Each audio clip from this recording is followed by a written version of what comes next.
CM Jagan ఎలాంటి publicity చేసుకోరని, చంద్రబాబులా తనను పొగడమని ఎవరికీ ఫోన్ చేసి అడగరని మంత్రి రోజా అన్నారు. మనం చేసే పనులే మన గురించి మాట్లాడతాయని ఆయన అనుకుంటున్నారని తెలిపారు. జగన్ గట్స్ ఉన్న నాయకుడని పేర్కొన్నారు.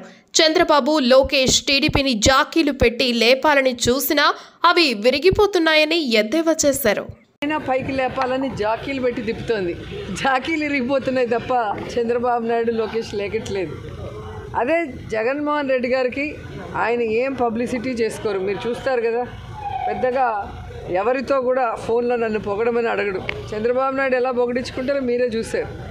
అలాంటి జగను ఎప్పుడు చెప్తూ ఉంటారు, మనం మాట్లాడకూడదు, మన పని మాట్లాడాలి అని అనేక సందర్భాల్లో ఆయన చెప్పడం మీరు గమనించుంటారు. సో ఆయన చేసే ఈ సుపరిపాలన కానీ, ఆయన తీసుకొచ్చిన రిఫార్మ్స్ కానీ, ఆయన చేస్తున్న డెవలప్మెంట్ కానీ, ఆయన చేస్తున్న ప్రతి ఒక్క విషయాన్ని ఈ దేశంలో ఉన్న పొలిటీషియన్స్ అందరూ చూస్తున్నారు, అప్రిషియేట్ చేస్తున్నారు. వాళ్ళు దాన్ని ఇన్స్పిరేషన్గా తీసుకొని ఫాలో కూడా చేస్తున్నారు చాలా స్టేట్స్లో. సో అలాంటప్పుడు మరి ఆంధ్రజ్యోతికి, ఈనాడుకి కడుపు మంట. అందుకే జగన్ గారు అసెంబ్లీలో చెప్పారు, వీళ్ళకి యునోవా అని పంపించండి ప్యాకెట్స్ అని. సో వాళ్ళకి ఎంత తాగినా కూడా ఆ కడుపు మంట చల్లారట్లేదు.